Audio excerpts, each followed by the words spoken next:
Hi folks, you've probably worked out I'm doing the Pennine Way, 254 miles along the spine of England, and it should take me probably about a fortnight, maybe less or maybe slightly more even. Anyhow, I already started, but I didn't get much opportunity to stop and chat. Main reason being it was absolutely gushing the wind. In fact, it blew me off my feet on a couple of occasions. So I just kept my head down and kept going. And in fact, I've ended up doing 20 miles. Just past a place called Crowden. And I'm at a junction with Crowden and Brook. Tomorrow, I'll probably want to do a similar kind of distance. And yeah, we shall see where we get to. But for now, I need to get some food down me. After that, quite a bit of hard work, I would say, against the wind. Right, see you later.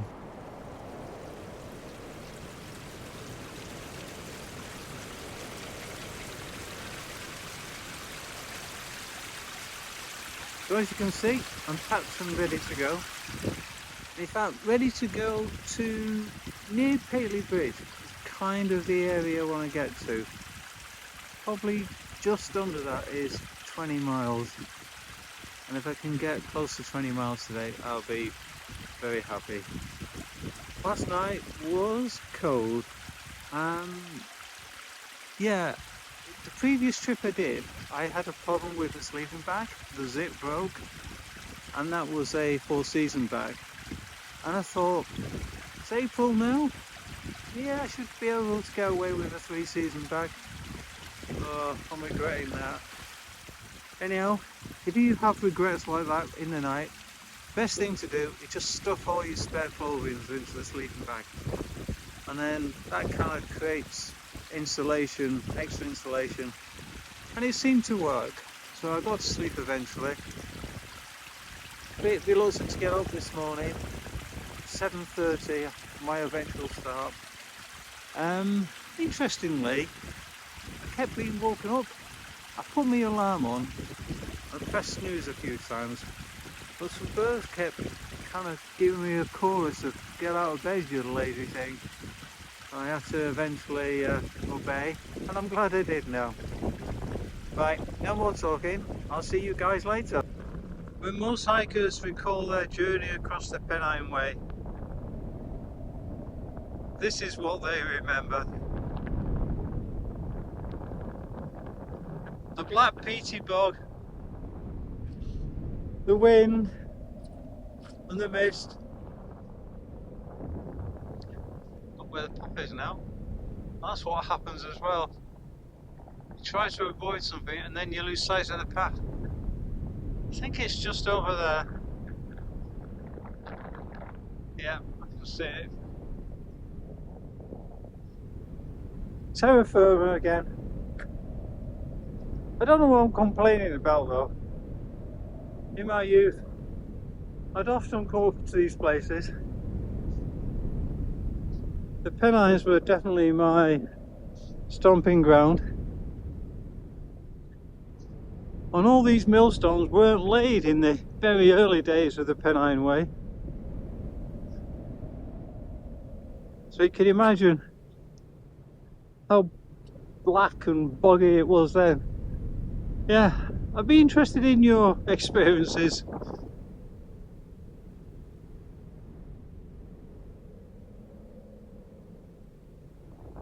Okay, bit difficult to read. Caution, the Clough river crossing difficult in very wet weather. Alternative route with a bridge crossing via Kirkley's Way. Well, I can only pray I'm making the right decision. We haven't had any rain in the last few days. Obviously it's not raining now. So I'm hoping this is going to be the right choice. If you do go the other way, Kirkley's Way, it is probably an extra mile or so. It's not too far out of the way. And of course, I don't think there's any slabs laid down. So another reason why I've decided to go with this route. We shall see. You may be asking why I'm recording this. I was just taken by this tree deserves to be recorded. It's the only tree for miles around. I see the sheep like rubbing against it. I'm wondering, I think this one may be surviving by the fact its roots go underneath the slabs.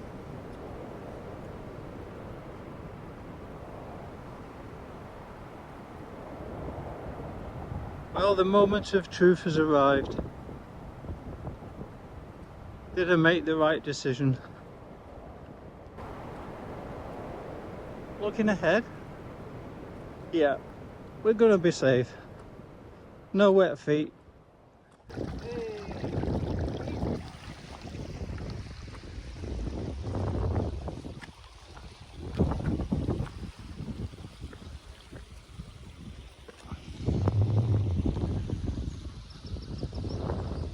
Okay, a bit of a climb now. Why is it the quality of signage on lots of trails is so good near the road? Whereas obviously I'd prefer it if the best signage was on the moors.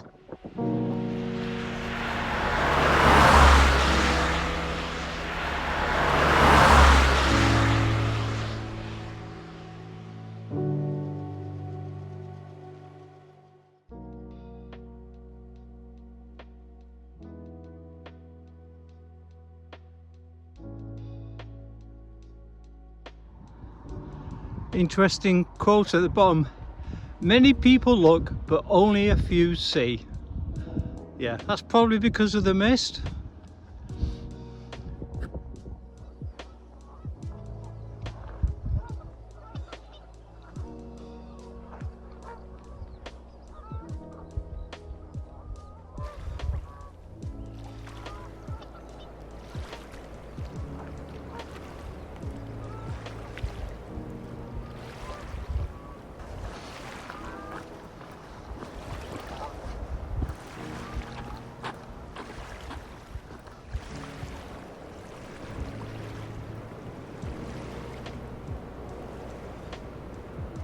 That explains the red rucksack I saw in the distance. I just passed a couple of guys working.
So as a Lancashire lad, I'm very proud to have now visited the most easterly points of Lancashire.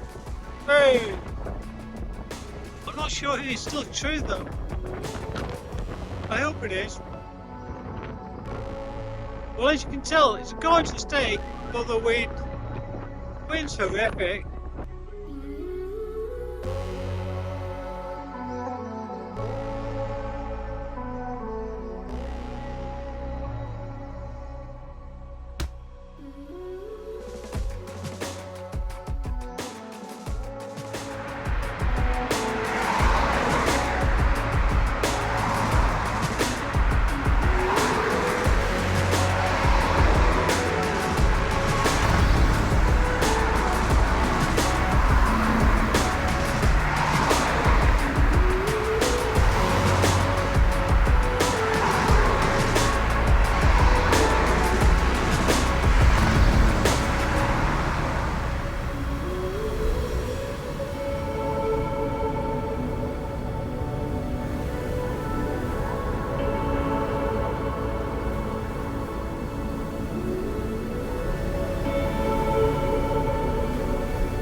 Oh, out of the wind. So apparently you can go up if you're so inclined. 39 steps to get to the kind of first tier where you can look out.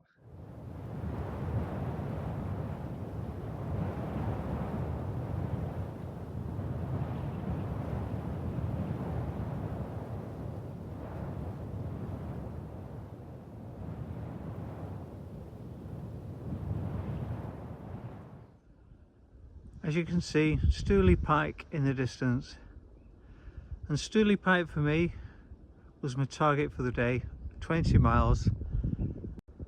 I've had to walk a mile or two extra to find a well camping spot and grab water, but a beautiful spot. And as you will see, I'm protected by two walls, which means I'm out of the wind, and after last night that is a welcome relief.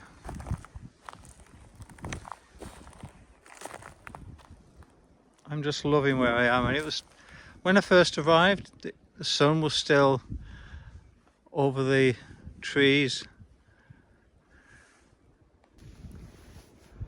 So as I mentioned, I've done 22 miles today, and it was fairly tough going, and I just respect you all that have done the Pennine Way.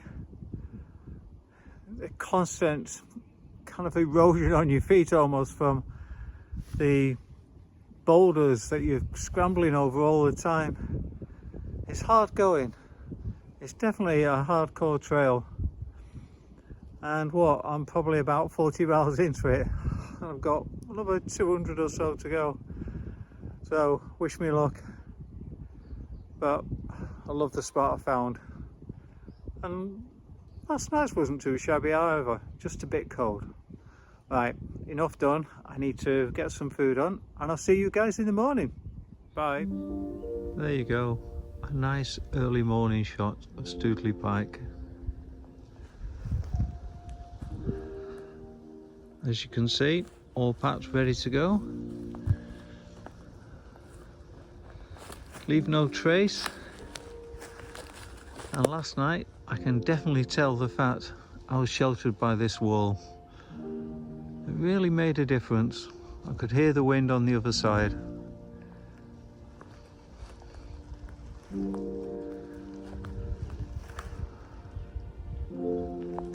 Well, this path we're going to join over here is actually the Pennine Bridleway. So I knew this spot was here from some recceing I've done on the Bridleway, and we just follow it down for about half a kilometre and we're back on the Pennine Way. I don't know if you can see the trail up there. That's where we're getting back on the Pennine Way. But if you're diverting to Hebden Bridge, then yeah, this is where you come to, down to this gate here and off to Hebden Bridge, which I think is about 1.5 miles in that direction, and a good place for resupply, stopping over if you want bed and breakfast. And you don't necessarily have to come back this way. It's easy enough to connect higher up back onto the Pennine Way.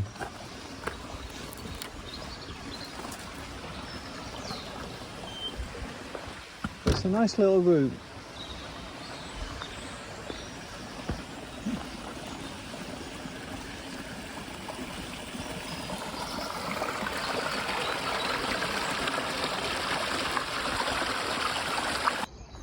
Yes, at this stage the two paths are kind of squeezed together because we're squeezing past the metropolitan areas of Manchester and Leeds. Probably at this point they're 30-40 miles away, kind of at the outskirts, and so any route into the Pennines inevitably is getting pushed together. And so there's been a couple of times, like Stoodley Pike, very close together there. And like I say, we're sharing now, and a bit more further on as well. And it makes me also ponder the fact that I think the Bridleway is underrated. I have done parts of it and I intend to do more of it. I wonder if that's the only sign where they share the Pennine Bridleway and the Pennine Way. I wouldn't mind underneath it says Public Bridleway. The camera doesn't really show how steep that is, but you do question, oh my goodness, is it that way?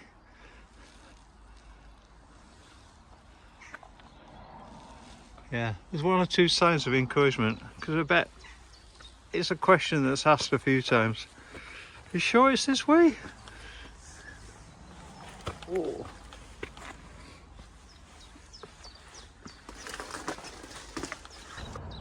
So this here is an abandoned graveyard. I'm gonna explore a little bit, but they all seem to be in the kind of 1800s.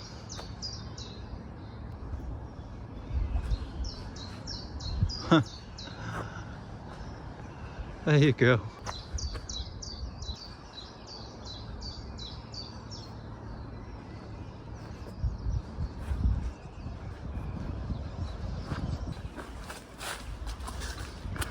And then we have an interesting sign here.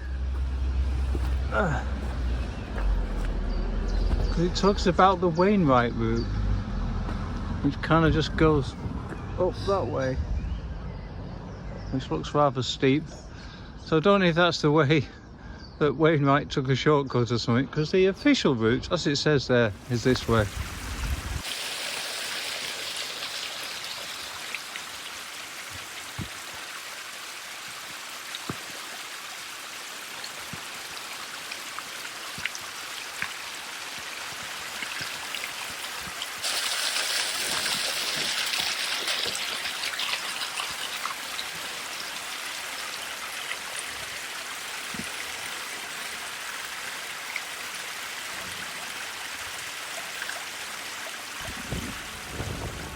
How the landscape has changed. Every time I come on the trail, I'm amazed at what I find.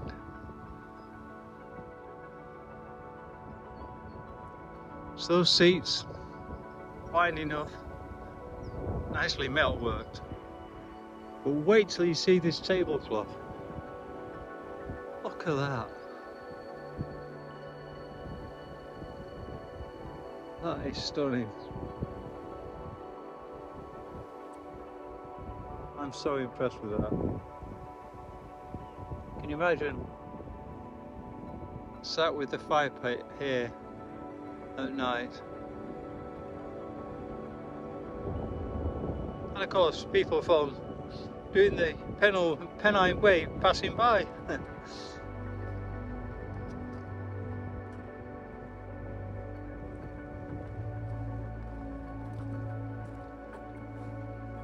These are very narrow. Oh.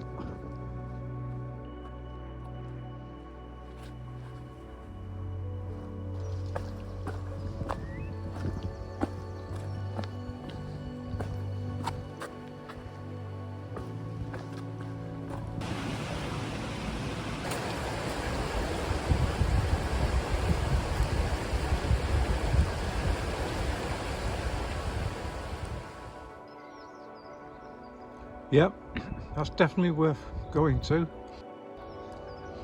Pork and Stilton pie, and drink and sandwiches. Yep, everything you can think of.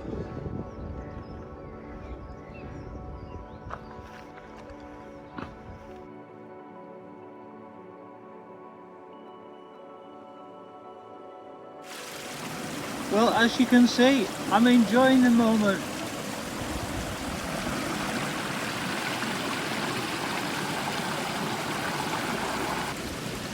Just needs to dry out now.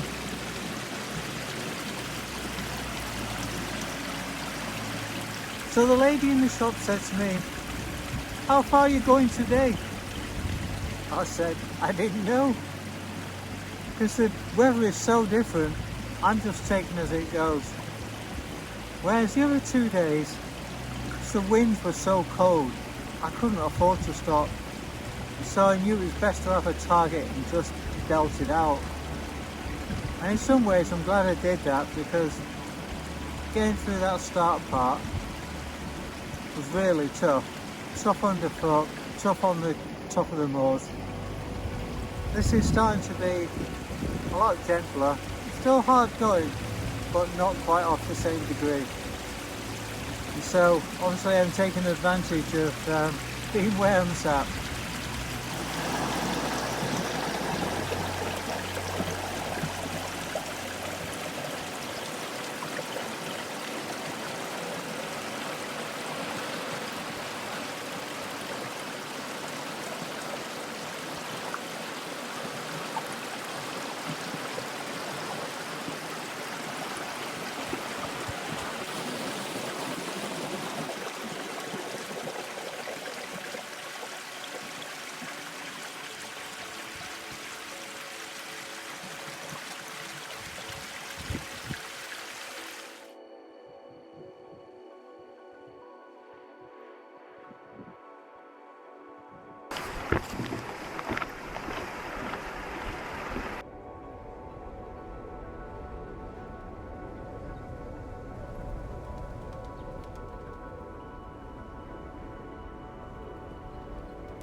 So I'm spending the night at Wild Barn Camping, and in fact you can see the farmhouse over there, and I'm in a summer house which I'll show you later.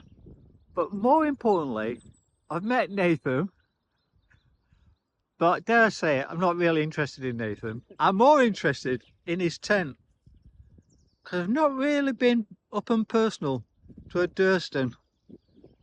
Seen him a lot in the distance, but never actually close. And I believe this is the Durston X1, X-Mid one, solid. And I'm quite taken by it. I like the idea that it's got 2 doors. And Nathan tells me you can kind of get up one side, see the sunset, and then the other side in the morning, sunrise. Looks huge. Obviously tons of space either side. Fairly standard inside, I would say. But he was showing me the magnetic doors. I do like this.